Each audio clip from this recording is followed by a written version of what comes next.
오늘 마태복음 15장 21절에서 28절 말씀을 가지고 믿음의 위대함 이런 제목의 말씀을 드리도록 하겠습니다.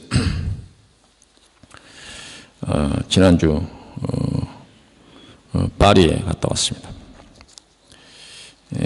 그 불이 난 여러분 뉴스에서 보았던 그 노틀담 성당에 가보았는데 별로 불난 것 같지 않게 안 느껴지는 부분이 별로 없었어요.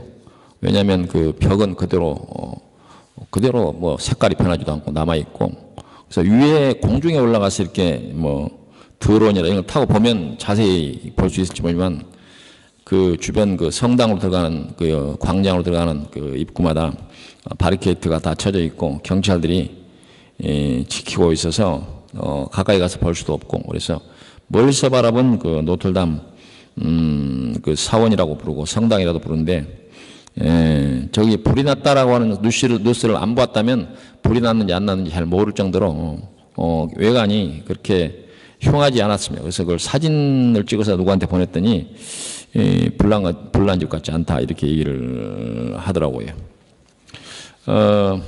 전 세계 매스컴에서는 인류의 오랜 그 유산이 불탔다. 그래서 매스컴이 이제 아주 뜨거워지고 그리고 또 많은 사람들이 안타까워하기도 하고, 프랑스 국민들도 막 눈물을 흘리고, 또 프랑스 정부도 가까운 시간 안에 신속하게 복원을 하겠다고 하고, 그래서 또 그런 그 선언을 하자마자 프랑스에 있는 그 큰 기업들이 돈을 막 쾌척을 해서 아주 순식간에 짧은 기간 안에 뭐 며칠 만에 상관에 얼마가 모였느냐, 1조 1,500억 그렇게 모였대요.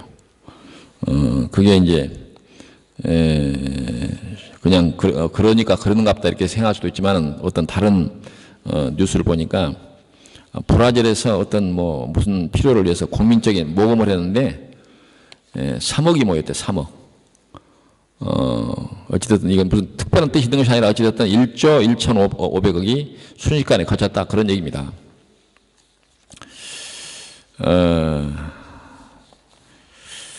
그 돈을 낸 기업들이 대부분 어떤 기업이냐면 그 명품을 만드는 구찌 그리고 루비통 이런 회사에서 주로 돈을 냈다고 그래요. 그래서 서로 돈을 더 많이 내려고 경쟁을 했다. 아마 그 선전 효과를 좀 보려고 했던 건 아닌가 이런 생각이 들기도 하는데, 일반 국민들의 모금을 하기 시작하면 아마 그보다 더 많은 돈이 모일 거다, 뭐 이런 얘기가 있습니다. 이제 왜 이런 얘기가 또 이슈가 되느냐면 프랑스에서 그동안에 그 수개월째 노란 조끼의 그 시위가 있습니다.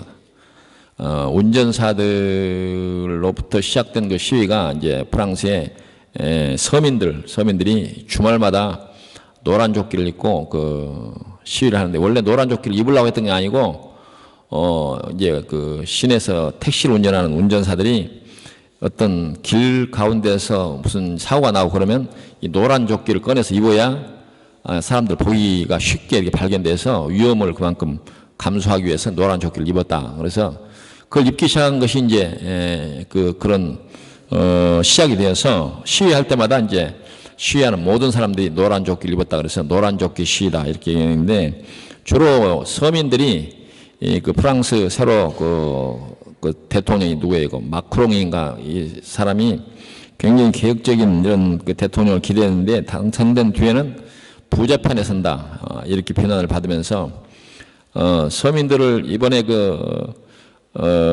이 노틀담 성당 불난 일에 그 기부를 한 돈의 10분의 1만 아니면 100분의 1만 서민들에게 그게 이렇게 좀 주었더라면 좋았을 것이다. 그런 얘기가 있어요. 그 시위대 쪽에서. 그러니까 성당 보호원에는 거액을 이렇게 쾌척을 하면서 이렇게 프랑스 일반 서민들을 위해서는 대기업들이 인색하다 이제 그런 얘기예요. 어느 사회나 이제 그 사회 어떤 일들이 명암이 있게 마련이고 또 여러 사람들 의견들이 많이 있고 또 사회적 갈등도 일어나는데 어쨌든 이 불탄 성당으로 인해서 그 프랑스가 이런 갈등이 일어나고 또 그 갈등의 한복판에 이 노트르담 성당이 있다. 이런 점들이 우리가 오늘날에도 교회가 이 사회와 국가를 위해서 어떠한 위치로 어떤 모습으로 있어야 되는가라고 하는 것을 고민해 볼 수 있는 그런 하나의 그 단초가 되는 것이다. 그런 얘기입니다. 지난주에는 또 부활절 전날 스리랑카에서 그 무슬림 테러단이라고 이렇게 현재까지 알려졌는데 성당 그리고 교회 그리고 호텔에 대한 그 테러 공격을 해서 그때 이제 뉴스에 나타난 그 숫자만 해도 290명이 현장에서 죽고 500여 명의 부상자가 발생을 한 그런 일이 있습니다. 제가 속한 그 교단에서도 그 우리 선교사 한 사람이 그 사실을 아주 그날 즉석에서 현장에서 그 테러 일어난 것들을 우리에게 이제 전해왔는데 밖에 나가지도 못하고 지금 집에 갇혀 있는 상태로 꼼짝 못하고 지금 그 지켜보고 있다 그런 얘기를 전해왔습니다. 부활절 바로 직전에 일어난 이 테러인데 아마도 그 테러를 하는 사람들이 이 부활절 날을 하나의 신호로 잡았던 것 같아요. 왜냐 부활절 날은 특별히 많은 사람들이 모이니까 그날에 테러를 해야 자기들이 기대하는 그 효과가 클 것이다 이렇게 그랬으니까 결국 무슨 얘기냐 이 평화와 또 사랑과 또 소망을 우리가 노래해야 되는 이 부활절 날이 사인이 돼가지고 오히려 수많은 사람들이 이런 비명에 희생되는 일이 있다. 결과는 보면 결과적으로 이 부활절 날 교회와 성당이 피로 물든 그런 부활절이 되었다. 그래서 참으로 안타깝기도 하고 여기에서도 교회와 성당이 이런 사회적 또 국가적 이런 그 충돌과 갈등의 현장이 됐다라고 한 점에서 그리고 이런 또 테러단에서 공격의 대상자가 됐다라고 한 점에서 교회와 성당 쪽에서 반성할 일은 없는가 이렇게 생각해 볼 필요가 있다 그런 얘기입니다. 그 테러를 일으킨 사람들이 물론 100번 1000번 비난받아야 마땅하지만 교회와 성당에서 그들을 향했을 때 스스로 그런 테러를 자초한 그런 부분은 없는지 스스로 돌아보는 그런 마음도 있어야 된다. 그렇지 않고 적들을 물리치자, 오랑캐를 때려잡자 이런 식으로 만약에 했다 하면 아마 앞으로도 테러는 끝이 없고 더 많은 테러가 일어날 가능성이 있다. 이제 그런 얘기입니다.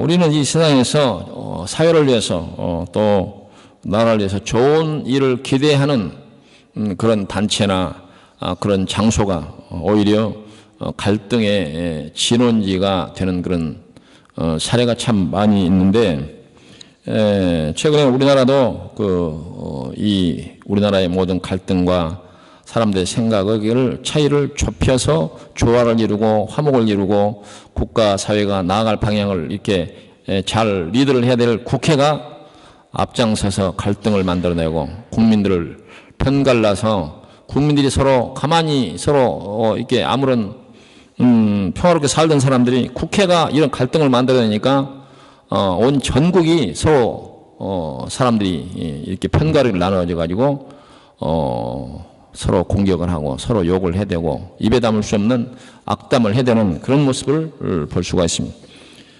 국회는 우리가 뭐 그 필요성을 논하지 않더라도 사회적 갈등을 이렇게 조정하고 그래서 이 건강한 수단을 통해 가지고 이를 조화를 이뤄서 국가 사회가 나아갈 방향들을 제시하고 이렇게 하는 일이 그 국회가 마땅히 해야 할 일들인데 오히려 국회가 국민들의 이런 갈등을 조장하고 폭력의 현장을 보여줘서 많은 어른들이 이 어린이들 보기에 부끄럽다. 이렇게 얘기를 하는 국회 현장을 우리 대한민국 국회를 보고 있습니다. 많지는 않지만 이 유튜브를 통해서 오늘 설교를 보고 계실 한국이나 전 세계에 있는 그런 그 성도들이 있다면 우리가 이런 문제에 대해서 우리가 좀 고민을 좀 하고 또 각자 있는 위치에서 우리가 어떻게 할 것인지에 대해서 깊은 생각을 해볼 필요가 있다, 이런 드립니다. 최근에 전체적으로 우리나라가 그 경제가 좀 상당히 안 좋습니다. 지난번 갔을 때도 그런 걸 느꼈지만 최근에 여러 가지 뭐 정황을 다 설명할 수는 없지만 경제가 아주 좋지 않아요.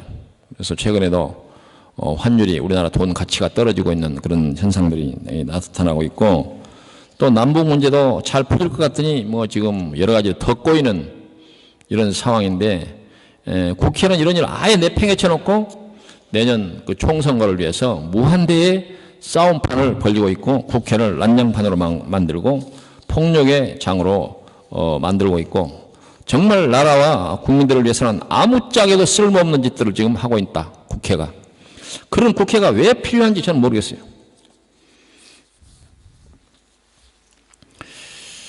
이런 상황에서 그래도 또 이런 사회에 대해서 잘못된 부분을 향해서 그 날카롭고 비수와 같은 이런 메시지를 전달해야 될 교회는 이런 역할을 제대로 못하고 오히려 사회적 원망과 비난을 받고, 또 세계적인 그런 현상이긴 하지만 교회와 성당이 테러의 목표가 되었다라고 하는 것은 전 세계에 있는 교회나 성당, 또 우리 국내에 있는 교회와 성당들도 이런 갈등에 대해서 필요한 만큼 그런 리더십을 발휘하지 못하고, 또 필요한 만큼 이 사회를 향해서 사람들의 마음의 경종을 울릴 수 있는 그런 메시지를 전달하는 일에 등한히 했거나 아니면 실패하고 있다. 그런 지적을 피할 길이 없습니다. 우리가 부활절 전후에 정말 소망과 기쁨으로 예수님께서 주시는 이 귀한 메시지가 온 국민들에게 아름답게 울려 퍼져야 되는 이 부활절 전후에 교회와 성당은 초라하기 짝이 없고, 이런 하나님의 메시지를 전달하기에도 부끄러운 그런 모습을 보이고 있다는 점에서 우리 스스로가 많이 반성을 해야 될 거 아닌가, 그런 얘기입니다. 오늘 본문 말씀 보면 예수님과 가나안 그 여인과의 대화가 오늘 말씀의 주제인데, 예수님께서 두로와 시돈 지방에서 귀신 들린 딸을 둔 가나안 여인이 이 딸을 고쳐달라고 하는 그런 그 모습이 오늘 말씀의 그 시작인데, 여기서 보여준 예수님의 모습은 평상시에 예수님에 대한 어떤 이미지, 예수님에 대해서 기대했던 모습과는 완전히 다른 모습을 오늘 보게 되는데, 어떻게 보면 실망스러운 예수님의 모습을 여기서 보게 됩니다. 여자 하나가 그 지경에서 나와서 소리질러 이르되 주 다윗의 자손이여 나를 불쌍히 여기소서 하고 예수님에게 매우 절박한 목소리로 호소를 하고 있습니다. 그 절박한 여인의 그 가나안 여인의 호소에 대해서 예수님은 23절에 한 말씀도 대답지 아니하시니라, 이렇게 되어 있어요. 여러분들이 누가 필요해서 옆에 사람에게 말을 걸었는데 그 사람이 아무 말도 안 했다. 무슨 사인입니까? 무시하는 거 아니에요? 가부간에 아무 얘기가 없다. 불러도 대답이 없다. 무시하는 거 아니에요? 예수님도 그랬어요. 이건 다른 설명이 필요가 없이 예수님이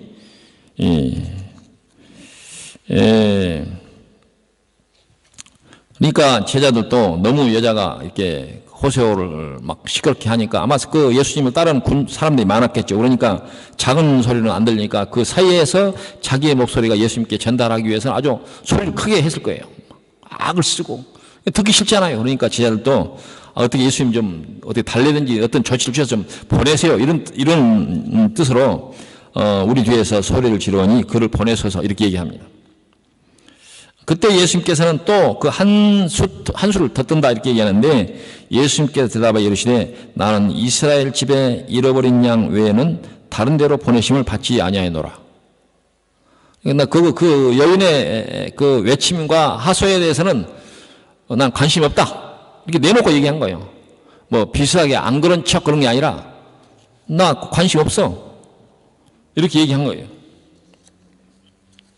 앞에 한 말씀도 대답하지 않았다라고 하는 것도 이제 문제가 되지만 나는 그 여인 이스라엘 집에 잃어버린 양 외에는 다른 데로 보내심을 받지 않았다. 그러니까 나 그 여자는 내가 고려해야 할 대상자 아니야. 이렇게 내놓고 단도직입적으로 그렇게 해석의 여지가 없이 여자의 말을 한마디로 무시하는 이런 태도를 보이고 있습니다. 여러분들은 다른 사람이 여러분들을 무시했을 때 어떤 태도를 보입니까? 아무런 마음의 동요 없이 뭐 그럴 수도 있지 뭐 이렇게 아마 보통 사람이면 아마 화가 날 거예요.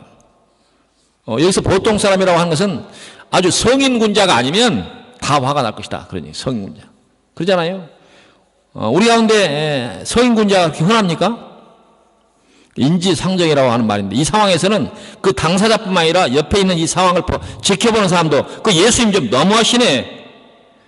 좀 얘기하면 좀 어떻게든 돌려보내든지 얘기를 해주든지 해야지 어떻게 그럴 수 있습니까? 라고 하는 그런 상황을 예수님께서 만들어내고 있다. 그런 얘기입니다.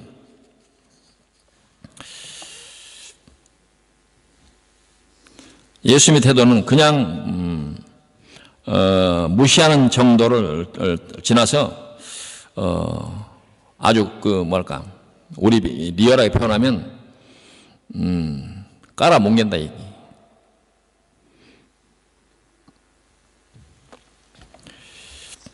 예수님의 그 전체적인 그 분위기 태도도 그렇고 하신 말씀도 가나안 여인을 안고 내놓고 무시하고 멸시하는 이런 태도를 보입니다. 그리고 이 가나안 여인이라 이렇게 표현하는 것 자체가 무시받는 사람이라는 그런 뜻이 있습니다. 왜냐하면 이스라엘 백성들 사이에서 말하는 이 사람들이 저 사람은 가나안 사람이다라고 말하는 것은 그냥 보통 명사로서의 또 호칭으로서 말이 아니라 저 사람 여기에서 이스라엘 백성들은 그 이방인에 대해서 대단히 아주 배타적인 이런 생각을 갖고 있고 자기들만 하나님의 백성이고 자기들만 선택받은 백성으로서 자기들만 하나님을 공유하고 자기들만 천국이 있다. 그리고 그 이방인이라고 말하는 그 사람들은 개나 돼지와 같다. 저 사람들은 하나님과 상관이 없고 쟤들은 하나님 나라와는 상관이 없다. 이렇게 생각을 하는 사람들이 바로 이스라엘 사람들인데 여기서 가나안 여자라고 했을 때는 그런 말이 있습니다. 왜냐? 이 성경에서 한 여자가 와서 이렇게 해도 충분히 될 수 있는 그런 상황인데도 불구하고 가나안 여자다. 이렇게 얘기한 것은 그 의도가 있다. 이게 뭐냐? 이 전체적인 그 구절들이 이게 보여주려고 하는 것 뜻은 그 말 자체도 이 가나안 여인은 무시받고 있다라고 하는 그런 느낌을 주려고 하는 의도가 이 말씀 속에 있다. 그런 의미. 그러니까 예수님의 말씀과 태도도 그렇고 전체적인 정황이 이 불쌍한 가나안 여인을 아주 깔아뭉개는 이런 분위기로 이제 전체적인 그 말씀이 채워져 있고 또 진행이 되고 있습니다. 이와 같은 일들은 그 가나안 여인들에게, 가나안 사람들에게 이제 부당한 그런 그 대우고 또 그동안에 여러 가지 억울한 일이 있지만 오늘 그런 그 대우를 안 받아도 될 만한 다른 분이 아니라 예수님으로부터까지 이런 대접을 받았을 때에 이중 삼중으로 이 가나안 여인이 무시를 받고 했을 때 이 가나안 여인이 어떻게 나왔겠는가? 이제 그런 얘기죠. 그러나 우리가 이제 한편으로는 그 사족을 단다면 예수님께서는 진정으로는 어떤 다른 뜻이 있을 것이다라고 우리가 짐작하는 것은 있지만 이 상황만을 두고 보면 예수님이 해도 너무하신다라고 하는 그 장면을 우리가 보고 있다. 그런 얘기입니다. 이때 이제 가나안 여인이 택할 수 있는 태도가 몇 가지가 있을 겁니다. 그러잖아요. 이 상황에서는 10중 8구는 분노를 하고 돌아섰을지도 모릅니다. 어느 정도 사람이 우리가 감내할 수 있는 그런 수준이 있는데 이 감내할 수 있는 수준을 지나가는 것이다. 그래서 이 여인이 화를 내면서 돌아갔다고 할 때 누구도 그 여자가 너무했네 이렇게 보기보다는 그 예수님이 너무했네 이렇게 생각할 거 아니에요. 그러나 이 가나안 여인이 그 택한 태도는 아주 다른 그런 태도를 보이고 있는데 25절에 여자가 와서 예수께 절하며 이르되 주여 저를 도우소서. 예수님께서는 이중 삼중으로 이렇게 무시하는 그런 태도를 보이는 데 반해서 이 가나안 여인은 절하며 이렇게 얘기합니다. 절하며라고 하는 것은 정중한 태도에 가장 그 최선을 다한 모습이다 이렇게. 말로서만 아니라 이런 태도. 우리는 보잖아요. 사람이 말은 그렇지 어떻게 하지만 태도에서는 다른 태도를 보이는 경우가 있잖아요. 근데 여기는 말과 태도가 겸손 그 자체다 이게. 이런 태도로 여자가 이렇게 아주 겸손한 자세와 그런 마음을 표현하고 있습니다. 근데 여기에서 이 정도 되면 예수님께서 내가 참 너무했구나. 이런 착한 여인을 상대로 내가 하는 게 너무했구나. 이렇게 하셨을 텐데 예수님이 그 다음에 뭐라고 한 줄 아세요? 26절에 대답하여 이르시되 자녀의 떡을 취하여 개들에게 던짐이 마땅치 아니하니라. 그냥 사람을 무시한 게 아니라 너는 개야 이렇게 내놓고 얘기하는 거예요. 여러분들이 그 정도 되면 어떻게 하겠어요?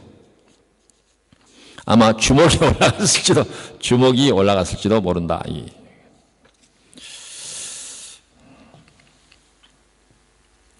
이런 상황을 보면 사람을 치고 쓰러뜨리고 발로 밟는 것도 모자라 그게 침을 받는 그런 상황이다 이렇게 얘기할 수가 있을 것입니다.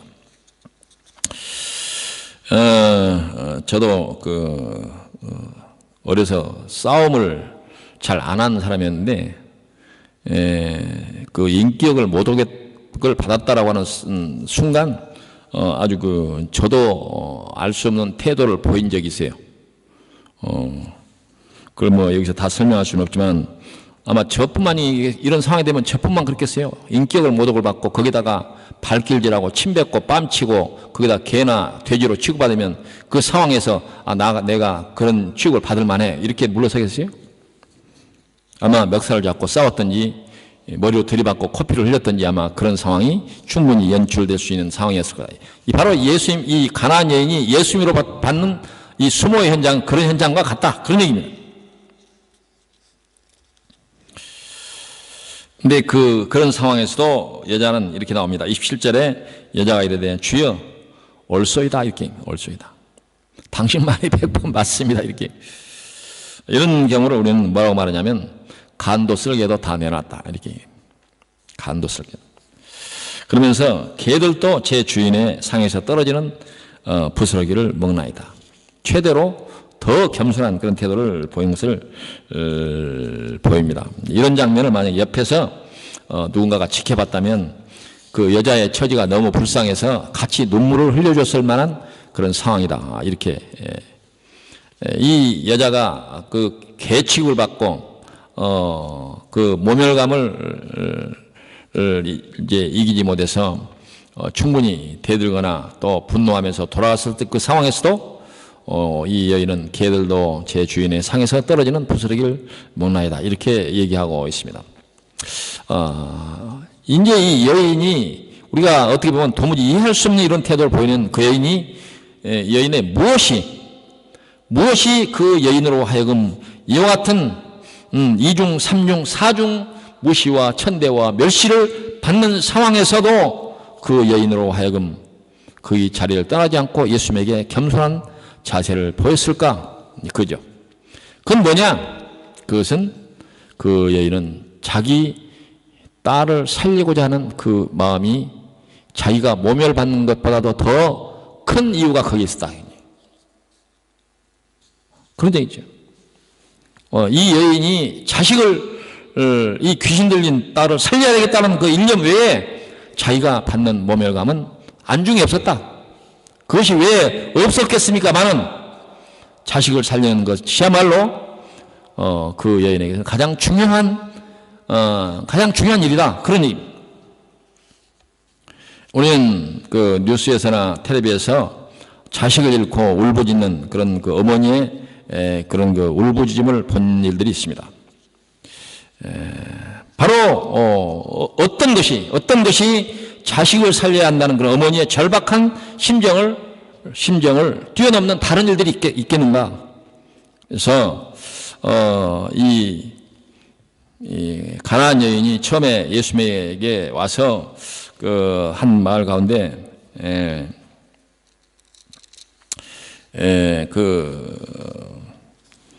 자기 이 딸을 귀신 들린 딸을 고쳐주십시오라고 한 온 여인이 나를 불쌍히 여기서 이렇게 얘기합니다. 그 말은 무슨 말이냐면 이 자식이 지금 귀신이 들린 상황이나 자기하고 분리해서 생각하지 못해요. 결국 자식의 문제는 내 생명과 직결된 문제다라고 고백을 하는 거예요. 바로 뭐 설명이 필요 없이 자식의 생명과 어머니의 생명은 별개가 아니라 연결된 것이다. 연결된 것이다. 따로 있지만 따로 있는 건 아니다. 여기서 우리가 얻어야 할 교훈은 바로 예수님께서 이 믿음이라고 하는 것은 자식을 살리려고 하는 어머니의 그 절박하고 간절함을 뛰어넘는 어떤 그것이 믿음이다. 이렇게 설명하고자 하는 것이다. 죽어가는 자식을 살려야겠다는 그 마음을 뛰어넘는 어떤 대상, 그 마음의 상태, 그걸 예수님께서 믿음이라고 설명하고자 하는 것이 이 큰 뜻 가운데 있다. 그러니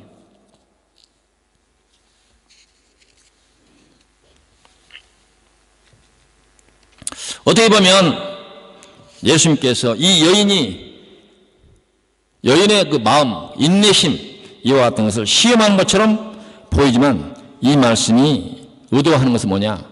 오늘 이 말씀을 읽는, 그리고 이 말씀을 듣는 우리를 시험하는 말씀이다. 이게 우리를 시험하는 것이다. 이 믿음의 가치라고 하는 것이 어떤 것인가, 그 무게와 중요성을 예수님은 설명하고자 하는 뜻이 있다. 그 말이지. 물론 그 현장에서 이 여인은 선의의 피해자가 될 수도 있지만, 그러나 이 말씀을 기록한 것은 오늘 이 시대를 살고 있는 우리가 어떤 수모와 어떠한 무시와 멸시와 천대 속에서도 이 믿음을 너희들이 지켜낼 수 있느냐라고 우리에게 교훈하는 것이다.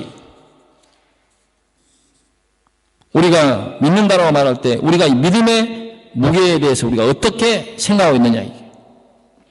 이 모든 이 가나안 여인을 향해서 예수님께서 온갖 이중 삼중 사중의 모멸과 멸시를 이겨내면서 그자를 떠나지 않고 있는 여인을 통해서 오늘 우리들에게 너희들은 그렇게 할 수 있냐라고 하는 그런 물음을 우리에게 던지고 있다. 그러니 믿음은 그런 것이다. 믿음을 너무 가벼운 어떤 것으로 생각하지 말라. 얘기지. 쉽게 말하면 사울처럼 그렇게 생각하지 말라. 얘기지. 믿어도 되고 안 믿어도 되고 아무 때나 버릴 수 있는 그런 것을 생각해서는 이 믿음이라고 하는 것은 스스로 나 믿는다라고 말하지 말라. 이 가나안 여인처럼 온갖 그자를 피할 수 있는 상황에서도 떠나지 않고 그걸 붙들고 있어야 할 그 마음의 자세가 믿음이 있다고 말하는 사람들의 자세다. 그러니 그렇다고 한다면 우리는 이 믿음을 지키기 위해서 얼마나 정말 절박한 심정으로 무릎을 꿇고 하나님 앞에서 이런 진실하고 겸손하고 온갖 최선을 다하는, 모든 최선을 다하는 이런 태도를 우리가 보였는가? 그건 바로 결국 우리 자신을 돌아보아야 한다라고 하는 그런 교훈을 이 말씀이 주고 있는 것이다. 그러니 우리는 이 세상에서 중요하다고 생각하는 것들을 지켜내려고 하는 그 집착이 강합니다. 바로 소유욕이죠. 때로는 우리가 믿음보다도 더 가치가 있는 것처럼 믿음을 허인처럼 버리는 그런 경우가 없지 않았는가? 오늘 이 말씀은 바로 이 예수님께서 이 가나안 여인의 인내심, 그리고 자기 자신의 모든 걸 걸고 자식을 살리려고 하는 그 어머니의 간절함을 통해서 믿음이라고 하는 것은 바로 이런 것이다.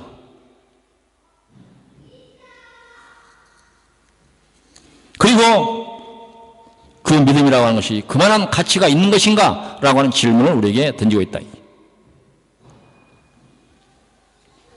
우리는 믿음을 지키다가 순교한 많은 믿음의 선진들을 알고 있습니다. 스데반 집사가 그랬고 예수님의 12제자가 대부분 순교를 했고 우리 바울 사도가 순교를 했고 오늘날까지 복음을 전하며 이 믿음을 지키다가 순교한 사람들의 수가 헤아릴 수가 없이 많습니다. 바로 그들이 이 목숨을 버려가면서 지키려고 하는 그 믿음은 이 여인이 온갖 수모를 다하면서까지 그 자리를 떠나지 않고 지키려고 하는 그런 자식을 살리려고 하는 그런 마음을 뛰어넘어야 그게 바로 믿음이다. 그렇게 얘기하는 거예요. 이 세상에 자식을 살리려고 하는 어머니의 그 마음보다도 더 절박한 것이 어디 있겠습니까? 그러나 믿음은 그 절박성을 더 뛰어넘어야 하는 어떤 단계다. 그런 얘기.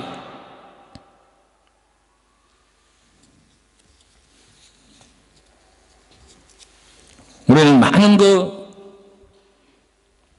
이야기 가운데서 믿음을 지키다가 예를 들어서 옛날 우리가 일제시대를 한다든지 아니면 6.25 전쟁 때라든지 그런 얘기를 우리가 많이 종종 듣지 않습니까?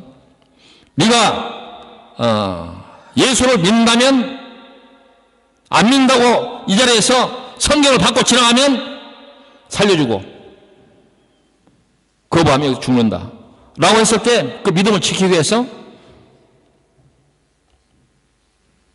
죽음을 무릅쓰고 그 믿음을 지켰던 그 선진들의 얘기를 우리가 많이 들었지 않습니까?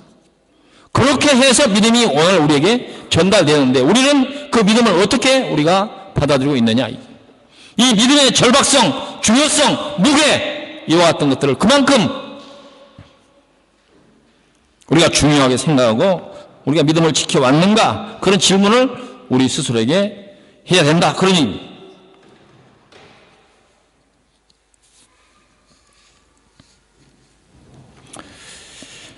이런 그 여인의 태도에 대해서 예수님께서 하신 말씀이 이에 예수께서 대답하여 이르시되 여자여 내 믿음이 크도다 이렇게 얘기해요. 이게 이제 개역 성경 표현인데 그 공동 번역 성경에는 여인아 내 믿음이 장하다 이렇게. 영어 성경에는 Woman you have great faith 위대한 믿음을 가졌구나 이렇게 얘기합니다. 어느 표현을 봐도 믿음은 크고 장하고 위대하다 그런 뜻. 이 세상에 어떠한 가치 있는 것들이 이 믿음보다 더 큰 것이 있겠느냐 그런 얘기죠. 우리에게 주는 교훈은 믿음은 중요하고 무겁고 크고 대단한 것이다 그런 얘기. 왜 그렇습니까?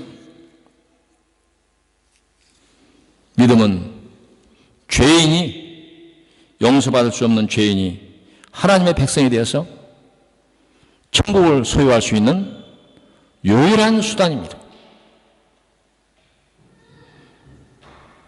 여러분들이 이 세상에서 절치부심 좋은 집을 하나 학교에서 수고하다가 집을 하나 가지고 사서 그 이주해가지고 거기다가 온갖 것을 꾸미고 들어갔을 때 그 기쁨, 그 경험한 사람들 알 거예요.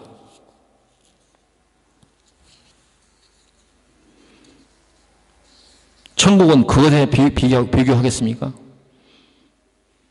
천국은 인간의 언어로서는 다 설명이 안 되는 거예요. 그걸 하나님께 주시겠다고 하는데 그 천국 우리가 소유할 수 있는 유일한 우리 쪽에서의 수단은 뭐냐? 예수를 믿는 믿음 그밖에 다른 거 없어요. 믿음은 바로 통로다 이게 믿음은. 믿음은 바로 그 길을 우리가 확보하는 것이다. 그 수단을 얻는 것이다. 특효를 얻는 것이다. 그 가치가 작은 것이겠느냐 이렇게 우리에게 반문하는 것이죠.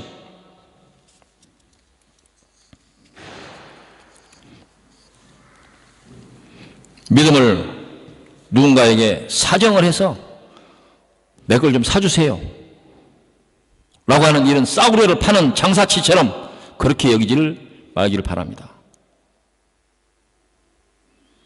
그렇게 취급받는 예가 왜 없습니까?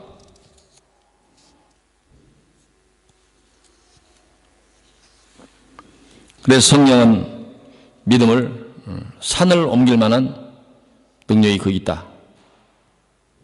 이 산을 겨자씨만한 믿음이 있어도 이 산을 옮겨서 저 산을 옮기려면 옮겨진다. 이렇게 믿음을 얘기하는 거예요.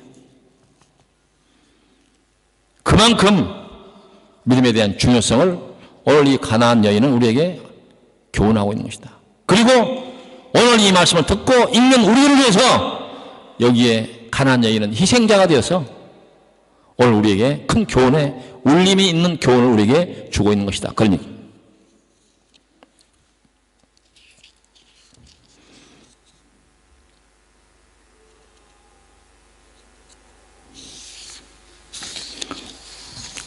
그때 예수님께서 결론이 뭡니까? 내 믿음대로 될지어다. 내 믿음대로 될지어다. 그래서 그 여인은 그 시로 딸이 낳았다 이렇게 되어 있어요. 여기 성경의 표현은 그 여인이 낳았다 라고 그렇게 표현하고 있지만 그 여인은 그 믿음으로 말미암아 구원을 얻었다. 그렇게 예수님의 선언을 듣게 된 것입니다. 오늘 우리가 이 말씀에 가장 중요하게 얻어야 할 교훈은 믿음은 천금보다도 더 무겁고 이 세상에 어떤 가치 있는 것보다도 더 귀한 것이다. 그렇게 모든 것을 다 버리고라도 지켜내야 할 그것이 바로 믿음이다. 그렇게 교훈하고 있는 것입니다. 히브리서 11장을 전체를 다 읽으려고 그렇게 준비를 해왔는데 집에 가서 읽기 바랍니다. 히브리서 11장은 1절부터 마지막 절까지 꼭 한번 읽기를 바랍니다. 거기에 믿음에 관해서 그 믿음이 얼마나 우리에게 중요한 의미가 있는가를 자세히 설명한 성경이 히브리서 11장이니까 히브리서 11장을 꼭 읽어보기를 바랍니다. 기도합시다. 고맙고 감사하신 여호와 아버지 하나님, 오늘 이 가나안 여인이 온갖 기대할 수 없는 또 상상할 수 없는 그런 수모와 모멸감과 멸시와 천대와 짓밟힘과 또 개로 취급받는 이런 상황에서도 딸을 위해서 그 자리를 떠나지 않고 예수님에게 딸을 고쳐달라고 호소하는 이 장면을 통해서 믿음이 얼마나 우리가 중요한 것이 중요한 그런 덕목을 필요로 하는 것인가 라고 하는 사실을 이 말씀을 통해서 저들에게 깨닫게 하시니 고맙습니다. 우리가 혹여 이 믿음의 중요성에 대해서 가볍게 여겼다든지 우리가 필요한 만큼 믿음에 대해서 우리가 깊은 이해가 없었다고 한다면 오늘 이 말씀을 통해서 믿음의 중요성을 다시 한번 깨닫게 하시고 이 믿음이야말로 우리가 이 세상에 가치 있다고 믿는 모든 것들을 희생해서라도 우리가 지켜내야 할 우리 인생의 최대의 덕목이라고 하는 사실을 다시 한번 깨달을 수 있도록 인도하여 주시옵소서. 감사를 돌렸고 예수님 이름으로 기도하옵나이다. 아멘.